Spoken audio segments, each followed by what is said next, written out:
우리는 지난주에 이어서 성화에 대해서 계속 우리가 한번 살펴보고자 합니다. 먼저 성화의 정의를 한번 우리 같이 읽어볼게요. 같이 읽어봅니다. 시작. 성화란 성령께서 구원받은 죄인을 죄의 부패에서 깨끗하게 하시며 그의 전 본성을 하나님의 형상으로 갱신하여 죄인으로 하여금 선한 일을 할 수 있게 하시는 성령님의 은혜롭고 계속적인 작용이다. 아멘. 좀 길지요? 이 내용을 계속 우리가 몇 주간에 걸쳐서 앞으로도 보게 될 거예요.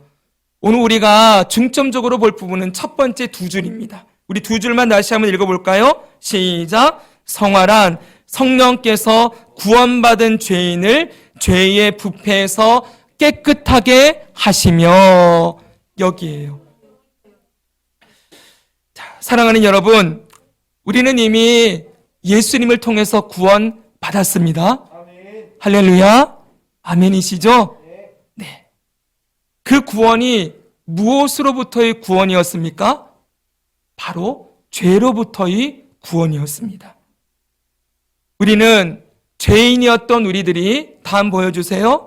하나님이 불러주시고 우리에게 중생하게 하시고 거듭나게 하셔서 옛사람이 죽고 새 생명으로 다시 태어나는 은혜를 주시고, 그리고 그 다음에 회개하게 하시고 믿음을 주시고, 그리고 우리를 의롭다 하신 우리를 하나님의 자녀 삼아 주시는 구원을 베풀어 주셨습니다.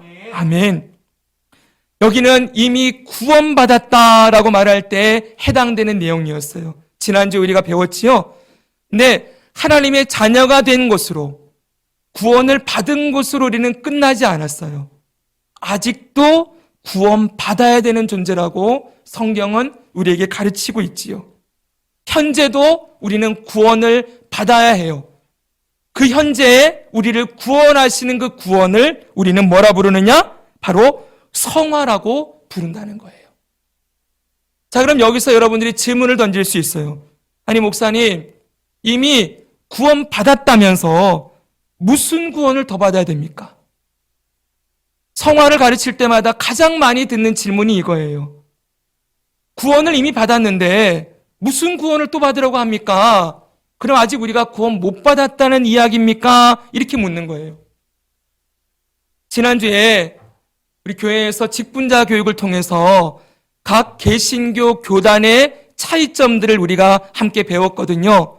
꼭 부탁드립니다. 여러분, 유튜브나 밴드 들어가셔서 지난주 직분자 교육 다 올려져 있으니까 꼭 한번, 나는 직분자가 아니다 그러지 말고 우리 모든 성도님들이 함께 다 보았으면 좋겠어요. 거기 보면은 여러 교단들이 있는데, 여러분, 그 교리, 진리는 성경 한 권이지만 이 성경 안에서 교리들을 뽑아내었는데, 이 장로교의 교리와 다른 교단들의 교리들이 좀 차이가 있어요. 근데 여러분, 특별히 이 교리가 없이 세워진 교단들이 있어요. 무슨 말이냐 하면은 교리의 차이에서 교단이 생기는 게 아니라 어떤 운동이 있지요. 성령 운동, 성결 운동, 그리고 오순절 세례, 성령 세례 운동, 이런 운동에 의해서 세워진 교단들은 그 안에 교리가 있는 게 아니라 어떤 일을 하고 싶어 하는 거예요. 그런 데들은 이런 얘기를 할 수가 없어요. 무슨 말이냐면은 교리가 세워져 있는 것이 아니라 어떤 현상이나 운동이나 어떤 결과물을 내놓기 위해서 세워진 교단들에서는 이런 교리에 대한 이야기를 잘 못하는 거지요. 그래서 예전에 성결교 교인이 있었는데 제가 확신만을 하면서 이런 내용들을 가르쳤어요. 이미 얻은 구원, 현재 이루어지고 있는 구원, 앞으로 이루어질 구원이 있다 그랬더니 이런 얘기를 처음 들었다는 거예요. 이미 구원을 받은 것, 예수님 믿고 죄 사함 받고 천국 가게 된 것, 이것만 구원으로 알고 있는데 현재 또 구원을 이루어야 한다고 하니 이 말이 이해가 안 갔던 것이지요. 처음 들어봤습니다. 여러분, 순복음교회에서 오신 분도 제가 절대 비하하는 것이 아니라 이런 내용들을 양육을 했더니 전혀 처음 들었다고 그러는 거예요. 우리가 이걸 지금 배우고 있기 때문에 우리 교단이 더 뛰어나다, 우리가 더 잘났다, 이런 얘기를 하고자 하는 게 아니에요. 여러분, 지금 우리가 이런 내용들을 배우는 이유는 우리가 우리를 구원하신 하나님을 더 잘 알기 위함이에요. 하나님의 구원하심이 그냥 우리를 죄에서 건져서 천국 가게 하신 그 정도가 아니라는 거예요. 이 구원 안에 얼마나 풍성한 은혜가 들어있는지, 하나님의 구원하심이 얼마나 세밀하고 얼마나 완벽하고 얼마나 아름답고 얼마나 귀한 것인지를 이런 구원의 서정을 배우고 나면은 우리가 더 깊이 알게 되는 거예요. 잘 들어보십시오. 하나님은 우리를 자녀 삼는 것으로 끝내지 아니하시고 오늘도 우리를 성화의 구원으로 인도하시는 분이시다. 이것이 성화교리가 가르치고 싶어하는 그런 내용이에요. 그럼 여러분, 우리가 이렇게 얘기할 수 있어요. 그러면 지금 우리가 왜 구원받아야 됩니까? 이미 하나님의 자녀가 되었는데 우리가 왜 성화라는 구원을 받아야 합니까? 라고 질문할 수 있겠지요. 그 질문에 대한 대답이 오늘 설교입니다. 자, 지난주에 이어서 성화가 필요한 이유 두 가지를 함께 나누고자 합니다. 첫 번째는 우리 같이 한번 읽어볼까요? 지금도 시작. 지금도 우리는 죄로부터의 구원이 필요하기 때문이다. 동의하십니까? 아멘. 우리는 이미 구원받았습니다. 잘 들어보십시오. 구원받았다라고 할 때 이때의 구원은, 잘 들으세요, 죄책으로부터의 구원이에요. 죄의 책임. 죄의 책임을 질 필요가 없게 되었다라고 할 때 구원받았다라고 얘기하는 거예요. 여러분, 예수님이 십자가에서 우리가 져야 될 죄의 책임, 죄의 대가, 죄의 삭, 무엇입니까? 사망. 죄의 삭은 사망이요라고 하는 죄의 값을 십자가에서 치렀다는 거예요. 그러니까 더 이상 여러분, 저와 여러분은 죄 때문에 죽을 필요 있어요, 없어요? 없어요. 안 죽어요. 이 말은 더 깊이 들어가면 더 이상 우리가 죄 때문에 지옥에 갈 필요가 없다는 거예요. 하나님의 심판을 받아 지옥 갈 필요가 없이 예수님 믿는 자는 죄의 책임으로부터 구원받아서 이제는 죽지 않고 지옥에 가지 않고 영원한 불못이 아닌 하나님의 나라 천국에서 영원히 하나님의 자녀로 왕노릇하며 살아가게 되었다. 이렇게 말할 때 구원받았다라고 얘기한다는 거예요. 그러니까 저와 여러분이 구원받은 것은 죄의 책임으로부터의 구원이에요. 그런데 지금도 우리가 구원받아야 된다라고 할 때 이때의 구원은 바로 죄성으로부터의 구원이에요. 죄성. 따라해봅시다. 죄성. 이걸 성경의 표현으로 말하면 죄의 소욕이라고도 얘기해요. 따라합시다. 죄의 소욕. 네, 죄를 짓고자 하는 마음.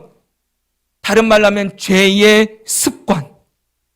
죄의 습관, 죄성, 그리고 죄의 소욕. 거기로부터 우리가 지금도 구원받아야 한다는 것이지요. 우리는 구원받아 이미 하나님의 자녀가 되었지만 오늘 주일학교 설교에서 계속 보았던 것처럼 그럼에도 불구하고 예수님이 내 안에 들어오셨는데 내가 내 마음의 주인이 되어 내 마음대로 살고자 하는 죄의 습관이 남아있다는 거예요. 20년 동안 담배를 피던 분이 예수님 믿고 교회 다니면서 말씀 듣고 난 예수님 영접했습니다 라고 했지만은 그 다음날 되면 또 뭐가 피고 싶어져요? 담배 피고 싶어지지요. 그 몸에 니코틴이 중독되어 있기 때문에 한순간에 그게 끊어지지 않는 거예요. 물론 우리는 아주 전설적인 이야기들, 예수님 믿고 교회 다니면서 술, 담배 딱 끊었습니다. 이런 말 우리 듣지요. 그건 특별한 케이스. 대부분의 사람들은 그렇게 하지 못해요. 왜요? 죄에 중독되어 있었기 때문에. 사랑하는 여러분, 저와 여러분들은 예수님 믿기 전에 죄에 중독되어서 살았어요. 죄가 너무 맛있고 죄가 너무 즐겁고 죄가 너무 자극적이다 보니까 이 죄를 짓는 걸 아무런 거리낌 없이 하며 살았는데 예수님이 딱 들어오셔서 내 마음에 너는 그렇게 살면 안 되라고 브레이크를 걸으시는데 이 브레이크가 잘 안 걸리는 거예요. 예수님의 능력이 없어서가 아니라 여러분, 예수님은 인격적인 분이시기 때문에 강제로 브레이크를 걸어서 딱 끊게 하는 게 아니라 끊임없이 우리의 마음에 말씀해 주시고 우리의 마음을 격려하시고 때로는 책망하시고 때로는 매도 때리시면서 그렇게 우리의 인격을 변화시켜 나가지요. 그럼에도 불구하고 우리에게는 내 마음대로 하고 싶어하는 죄성이 남아 있다는 것입니다. 그래서 여러분, 우리 이 말씀 다시 한번 읽겠습니다. 주일학교에도 읽었지만 저와 여러분이 한번 읽을까요? 로마서 7장 21절에서 23절 시작. 그러므로 내가 한 법을 깨달았노니 곧 선을 행하기 원하는 나에게 악이 함께 있는 것이로다. 내 속사람으로는 하나님의 법을 즐거워하되 내 지체 속에서 한 다른 법이 내 마음의 법과 싸워 내 지체 속에 있는 죄의 법으로 나를 사로잡는 것을 보는도다. 아멘. 이 부분에 대해서는 지난주에 충분하게 좀 말씀을 드린 것 같아요. 자, 정리하면 우리 안에 죄의 법, 죄를 따라 살고자 하는 죄의 소욕이 예수님 믿고 구원받았음에도 남아있다. 그러므로 우리는 이 안에 있는 죄성으로부터 구원받아야 합니다. 이 죄를 예수님께서 억눌러 주시고 내 마음대로 살지 아니하고 예수님의 법을 따라 살아가도록 우리를 변화시켜 주시는 구원, 이 구원이 필요하지요? 인정하십니까? 여러분, 지금도 예수님의 구원이 필요합니까? 아멘. 아멘. 저는 너무너무 필요합니다. 여러분들도 동의하든 동의하지 않던 너무너무 필요해요. 그러나 오늘은 여기서 한 걸음 더 나아가서 조금 더 다른 각도로 한번 보기를 원합니다. 지금 우리에게 문제는 지금도 우리는 죄로부터 구원받아야 하는데 우리 안에 남아있는 죄성만이 문제가 아니라는 거예요. 우리가 살아가는 이 세상도 문제입니다. 저와 여러분이 살아가는 이 세상은 어떤 세상입니까? 죄와 악이 가득한 세상입니다. 여기 죄는 절대로 도덕적이고 윤리적으로 부패했다 이런 뜻이 아니에요. 자기 마음대로 살아가는 사람들이 가득 차 있는 세상이라는 거예요. 이 세상은 특별히 현대시대는 자기가 신이 되어 있지요. 우리 잘 아는 청소년들은 더 심합니다. 요즘 MZ세대라고 하는 친구들은 이제는 누구의 통제도 받지 않으려고 하지요. 자기가 자기의 왕이에요. 누구도 건드리지 못해요. 이제는 권위에 대한 복종도 예의와 질서에 대한 어떤 개념도 다 상실해버리고 그냥 자기 멋대로 살아요, 전부 다. 그걸 누가 뭐라고 하면은 간섭한다, 꼰대다, 이제는 더 이상 듣기 싫다, 내버려둬라 이러면서 귀와 눈을 막아버리지요. 요즘 논쟁 중에 하나가 직장에서 재미있는 게 아이팟을 끼고서는 근무하는 친구들 어떻게 해야 됩니까? 이런 거 여러분 알고 계시지요? 더 이상 내가 직장에서 업무를 하고 있는데 상사가 뭐라고 지시하는 것 이제 귀로 듣기 싫다는 거예요. 메신저로 보내래요.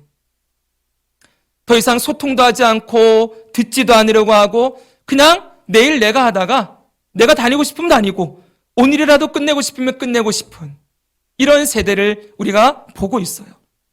그게 여러분, 야, 저놈 어떻게 이 요즘 아이들 버릇없구나, 진짜 개념 없구나 라고 말할 게 아니라 그게 여러분 원래 우리라는 거예요. 그게 인간의 본성이라는 거예요. 사실 저와 여러분도 어떤 질서나 그런 규제가 없으면 저와 여러분도 그렇게 얼마든지 살아갈 수 있을 거예요. 사랑하는 여러분, 모든 사람들이 자기가 주인 되어 살아가고 있는 이 세상, 거기에 또 하나 덧붙여서 바로 사단과 악한 영들의 역사가 있는 세상이지요. 사단의 별명이 뭔지 아십니까? 공중의 권세 잡은 자입니다. 이 세상의 권세를 잡고서 사람들의 마음을 전부 미혹해서 예수님이 주인이 아닌 자기가 주인 되어 살아가는 삶을 부추기는 것, 그것이 이 세상의 모습이라는 거예요. 언제가 말씀을 드렸지만 여러분, 저 사탄교에도 십계명이 있다고 했어요. 사탄교 십계명에 제1계명이 뭐라고 했는지 혹시 들으신 분 기억나십니까? 사탄교 십계명의 1계명. 우리 기독교 십계명의 1계명은 너는 나 외에는 다른 신을 내게 두지 말지니라. 이것이 1계명인데 사탄교의 십계명 1계명. 사단을 너의 주인으로 삼아라? No, 아니에요. 네 인생의 주인은 바로 너다. 이것이 사탄교 1계명이에요. 얼마나 여러분 매력적입니까? 네 인생 네 거야. 네 마음대로 살아. 하나님이 어디 있어?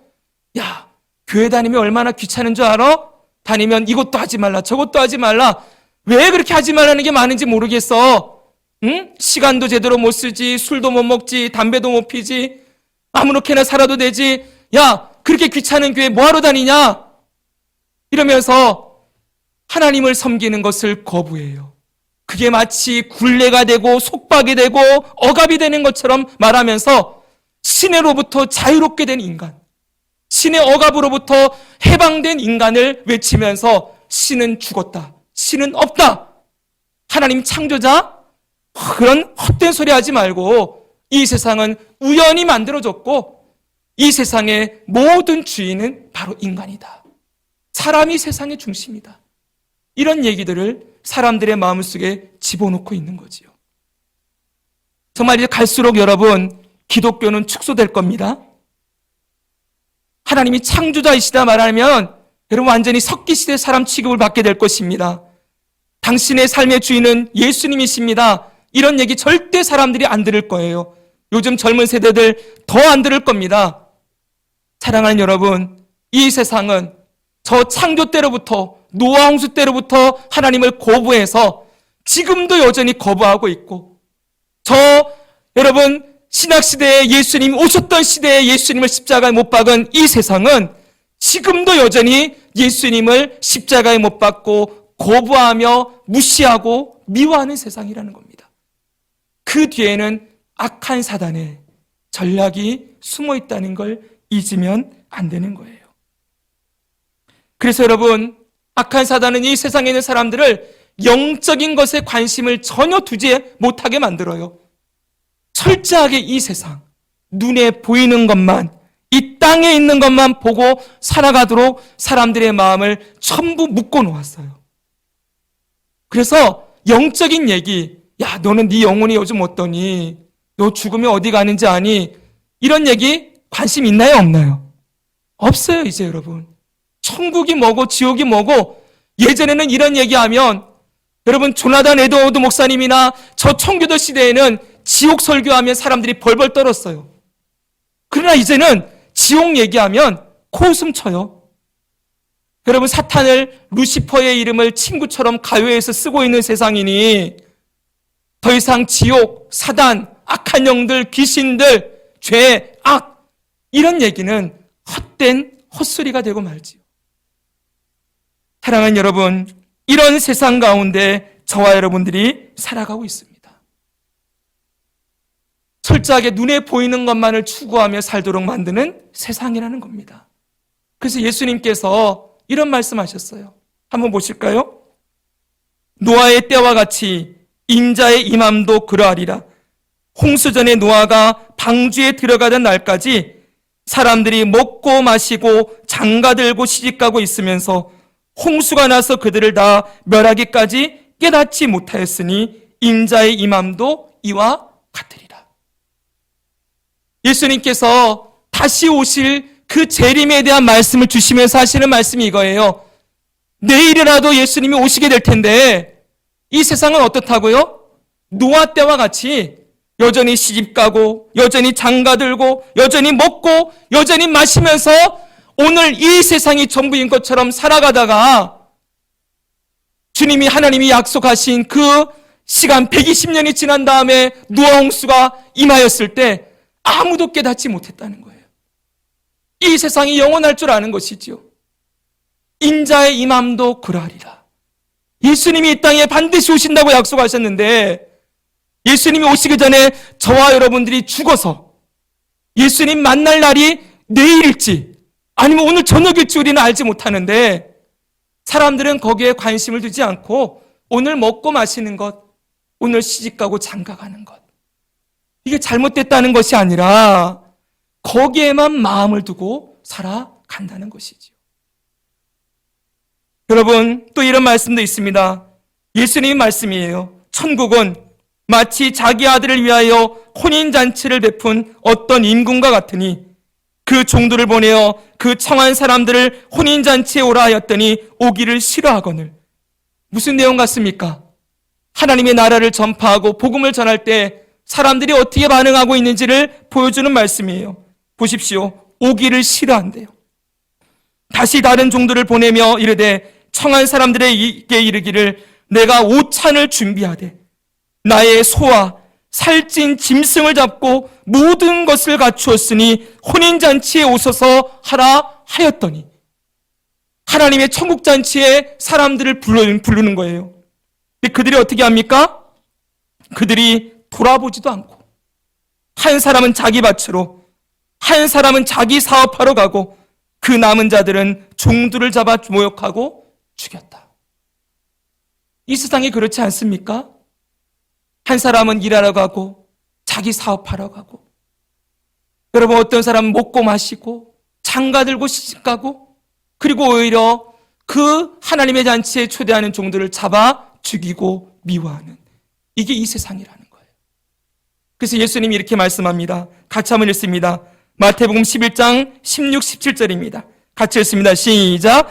이 세대를 무엇으로 비유할까? 비유하건대 아이들이 장터에 앉아 제 동물을 불러 이르되 우리가 너희를 향하여 피리를 불어도 너희가 춤추지 않고 우리가 슬피 울어도 너희가 가슴을 치지 아니하였다 함과 같도다. 아멘. 저 시장에 가서 피리를 불어도 피리 불면 뭐가 나와야 돼요? 춤을 춰야 되겠죠, 그렇죠?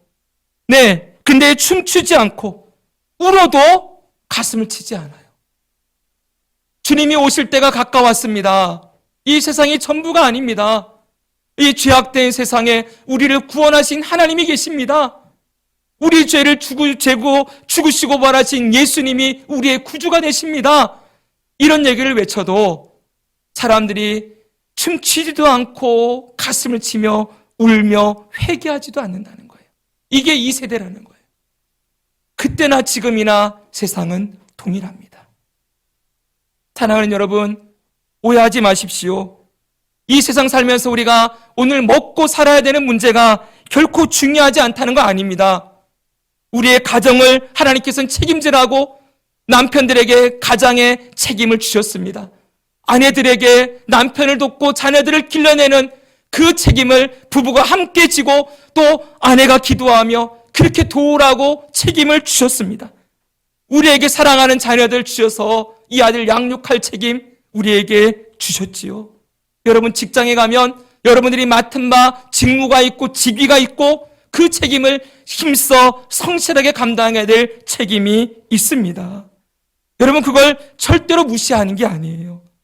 그러나 지난주에 강조해서 말씀드렸죠. 그건 주님이 책임지신다. 아멘.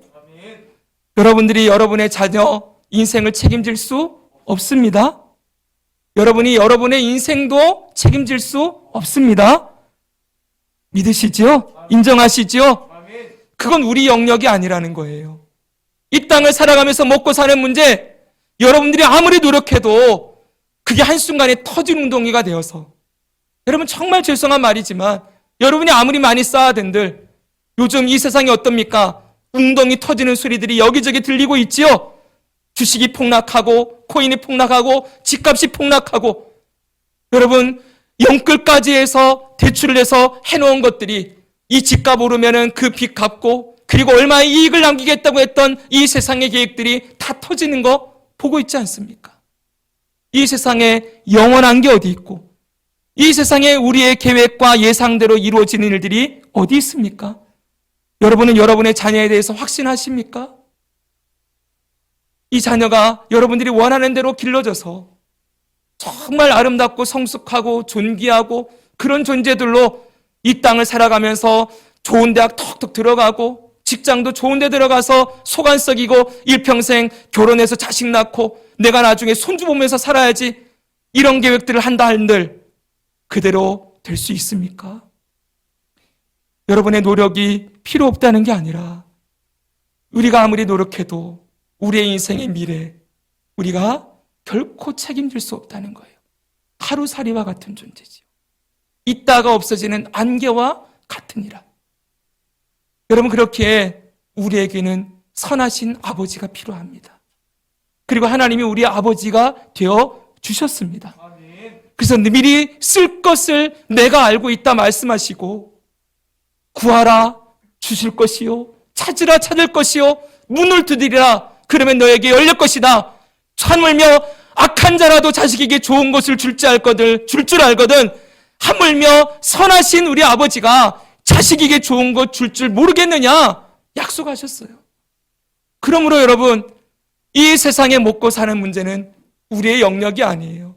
필요하면 구해요. 아버지가 책임지시는 거예요. 그러나 여러분, 정말 우리가 원하는 건 뭐예요? 하나님 원하는 건 먹고 사는 문제 때문에 너희가 고민하지 말고, 무엇을 먹을까 마실까 먹을까 염려하지 말고, 너희는 먼저 그의 나라와 그의 의를 구하라. 눈을 들어서 이 먹고 사는데 혈안이 되어 있는 세상 가운데에서 아버지의 뜻이 무엇인지, 하나님이 세워가시는 하나님의 나라가 무엇인지, 이 땅에 죽어가는 영혼들을 향한 하나님의 마음이 어떠한지, 그것을 알아서 거기에 하나님의 뜻과 하나님의 계획과 하나님의 일하심에 마음을 두고 살라고 우리를 초청하시고 부르신다는 거예요. 오늘날 성도들이 여러분, 하나님의 부르심, 하나님의 뜻, 하나님의 선하심, 하나님의 일하심에 관심을 두지 않고 여전히 교회는 다니지만 내 먹을 것, 마실 것, 우리 가정, 우리 새끼 맨날 여기다만 마음을 두고 있으니 여러분, 세상 사람들과 똑같이 사는 거예요. 여기서 뭐 한다 그러면 나도 그거 해야 되지 않을까? 여기서 뭐 해서 돈 좀 벌었다, 투자했더니 뭐가 났다 그러면 거기에 마음을 다 빼앗기는 거예요. 그래서 교회에도 모이면 성도들이 모여서 우리를 구원하신 하나님, 예수님의 선하심, 말씀을 통해서 배웠던 은혜들, 이런 걸 나누는 게 아니라 모이면 어디 집값 올렸다더라, 여러분 모이면 주식이 어떤 게 괜찮더라, 지금이 뭘 해야 된다. 여러분, 세상에서 말하는, 직장에서 말하는 이야기와 교회에서 말하는 이야기가 차이가 없어요. 너무 안타까운 이야기 아닙니까? 하나님이 그런 거 우리에게 고민하고 그런 거 나누라고 교회 공동체로 하나님의 자녀로 우리를 부르지 않으셨는데, 그건 하나님이 알아서 한다 그랬는데 여전히 우리의 관심이 거기에만 쏠려 있는 것, 그게 아버지의 마음에 얼마나 안타까움일까요? 사랑하는 여러분, 하나님은 저와 여러분이 철저하게 자기 중심적인 이 세상 속에서 자신이 아닌 아버지의 뜻을 따라 살아가기를 원하시고, 자기의 만족과 유익이 아닌 하나님의 나라와 그분의 의를 구하며 자기를 부인하고 자기 십자가를 지고 예수님을 따라 사는 그리스도인들을 보고 싶어 하십니다. 어떻게든 아버지의 뜻을 따라 살기 위하여 자신의 눈과 마음을 이 썩어질, 없어질 세상이 아닌 하나님의 나라에 그 마음을 두고 영원한 아버지의 그 뜻을 쫓아 살아가는 성도들을 보고 싶어 하는 것이지요. 바로 여기에 이 세상 사람들과 그리스도인의 삶에 결정적인 차이가 있는 거예요. 여러분, 세상 사람과 교회 다니는 사람의 차이가 뭡니까? 주일날 예배 드리고 안 드리고요? 말씀 읽고 안 읽고요? 기도하고 안 하고, 그런 거 아니라는 거예요, 여러분. 그 삶의 목표와 목적과 중심과 이유가 다르다는 거예요. 이 세상은 철저하게 먹고 사는 거예요. 이 땅에서 잘 먹고 잘 사는 거. 하나님의 나라 백성은 그게 아니라 하나님의 나라와 그분의 뜻을 구하며 사는 것. 여러분, 이렇게 명확한 차이가 있다고 얘기를 하는데 우리는 자꾸만 이 세상을 살다 보니 잊어버리는 거죠. 오늘 말씀을 준비하다가 여러분, 짐 엘리엇 선교사님이 생각이 났습니다. 여러분 설교에서 소개를 시켜드렸는데 에콰도르의 아우카라는 한 부족을 선교하기 위해서 갔던 이 선교사님, 28살의 나이에 그들의 창에 맞아 순교당하셨던 짐 엘리엇 선교사님, 잘 알고 계시지요? 그분이 했던 유명한 말 중에 이 말이 있습니다. 영원한 것을 얻고자 영원할 수 없는 것을 버리는 자는 결코 바보가 아니다. 이분이 28살의 나이에 아내와 아이를 두고 순교당했어요.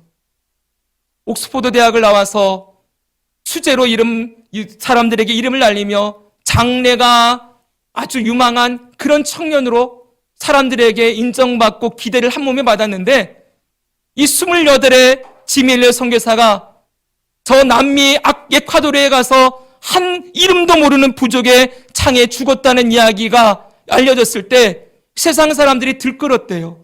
당시 영국의 언론들이 들끓면서 하는 얘기가 이 얼마나 쓸모없는 낭비인가. 얼마나 한 생명이 아깝게 목숨을 잃었는가. 여러분 세상 사람들이 이해를 못했어요. 28의 나이에. 여러분 하나님의 나라를 위해 살다가 그렇게 죽어간 그 인생, 세상 사람들이 볼 때는 낭비이고 헛된 낭비, 쓸모없는 허무한 죽음. 여러분 우리 그런 얘기 많이 하잖아요. 아이들이 사고를 당해서 밀직하면은 아이고 인생을 살아보지도 못하고 죽었네.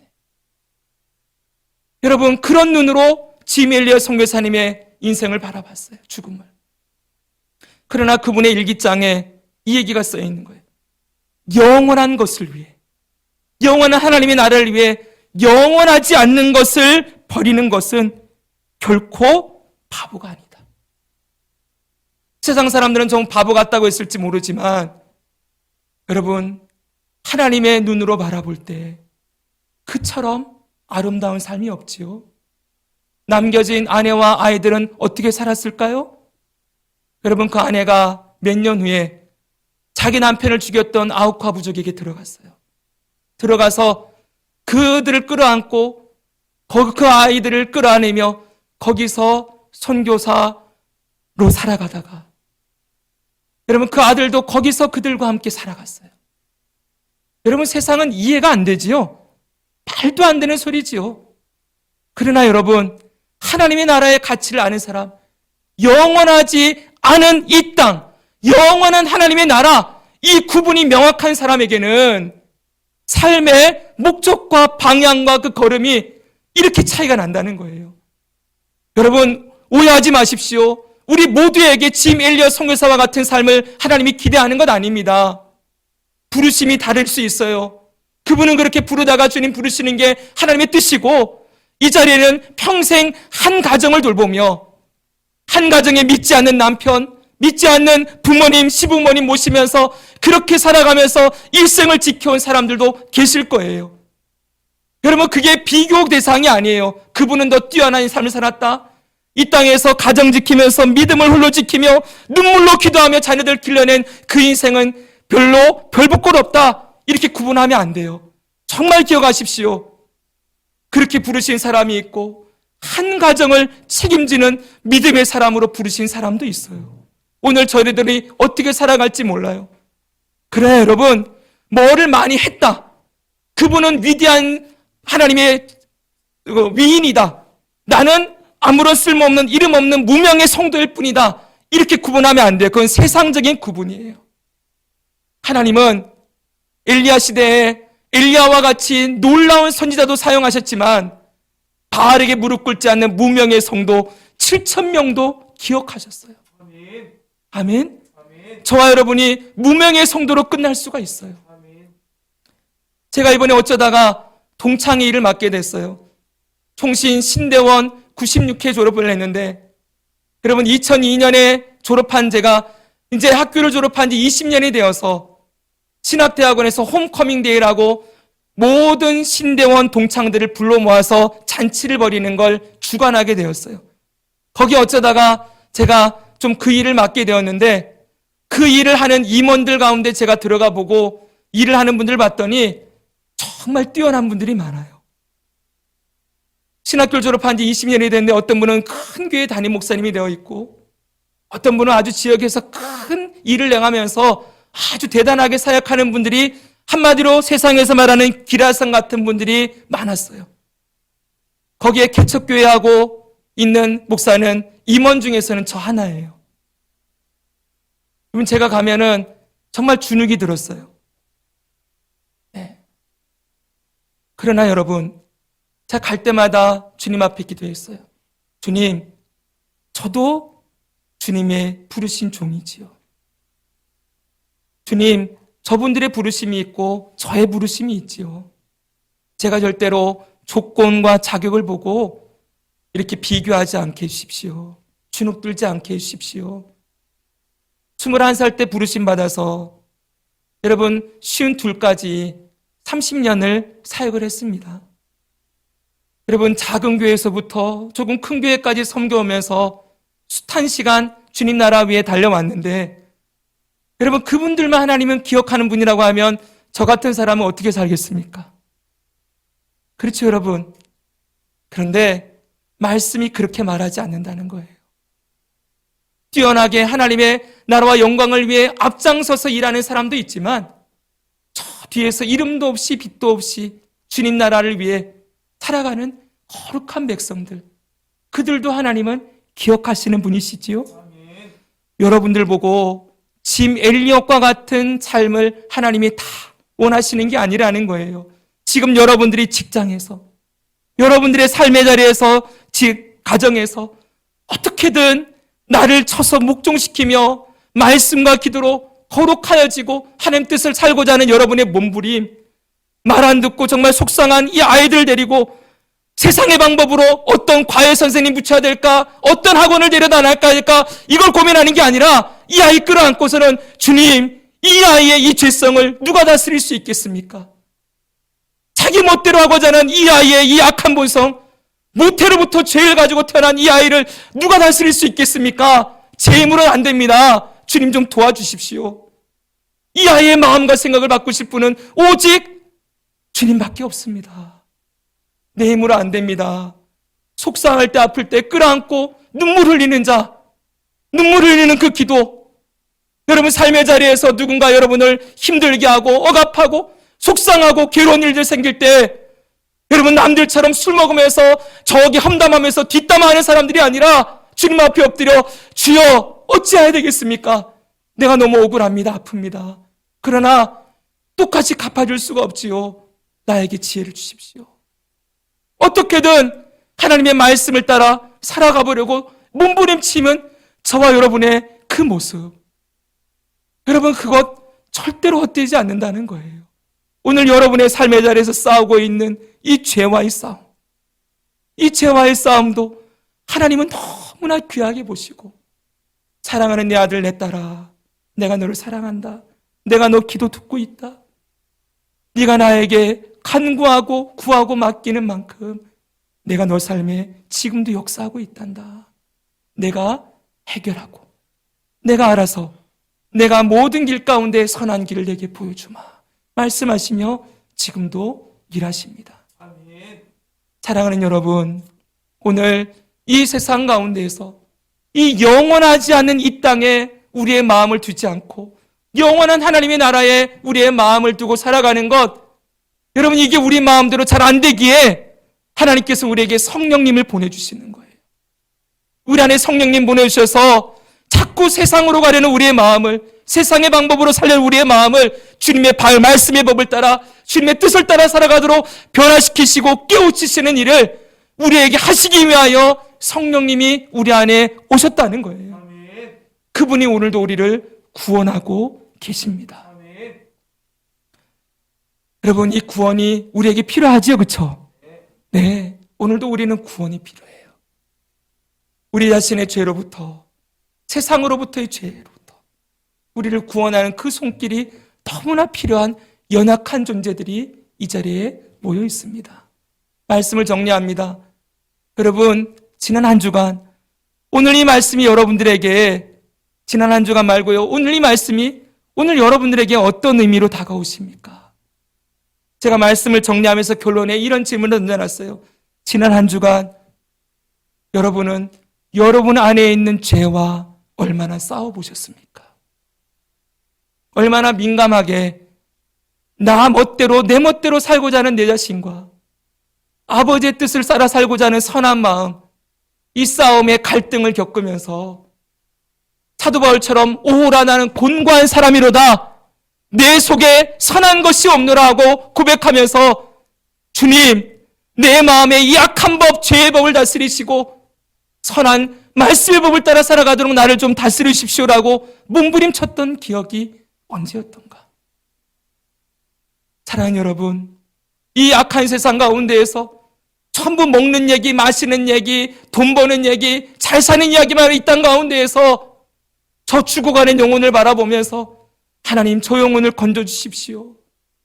자꾸만 마음을 빼앗기는 내 마음 가운데에서 당장 나는 어려운 가진 것 없지만 염려와 근심이 찾아올 때마다 하나님, 나는 그거 없어도 오직 주님이 나의 아버지가 되시고 주님 주신 것으로 만족합니다, 감사했던 적은 언제였던지. 이 세상의 흐름 가운데서 몸부림치며 귀와 눈을 가리고 이 땅이 아닌 하나님을 바라보며 늘 하나님의 법, 하나님의 말씀, 하나님의 뜻에 마음을 한번 두었던 적이 언제였던지. 사랑하는 여러분, 다시 돌아갑시다. 그렇게 살아가는 삶이 그리스도인의 삶이에요. 먹고 사는 거에 맨날 염려하고 걱정하는 거 내려놓으십시오.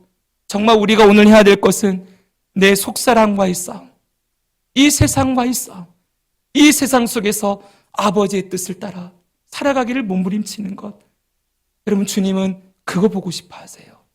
이번 한 주간 그렇게 살아보지 않으시겠습니까? 주의 도우심을 구하고 주일학교 아이들에게 전했던 그 기도, 예수님 내 안에 들어오셔서 내가 내 주인의 자리에서 내려오고 예수님이 내 주인의 자리에 앉으셔서 나를 다스려 주시고 내 마음대로가 아닌 나의 만족과 정욕과 쾌락이 아닌 주님의 말씀과 뜻을 따라 나를 살아가도록 바꾸어 주십시오. 이 기도 이번 한 주간 해보지 않으시겠습니까? 그렇게 우리 주님의 은혜를 구하며 나아갈 때 주께서 우리를 죄에서 건져주시고 세상에서 건져주시고 그리스도의 아름다운 모습으로 우리를 변화시키시고 살아가게 하실 줄 믿습니다. 이 믿음으로 한 주간 살아가는 저와 여러분 되기를 주의 이름으로 축복합니다.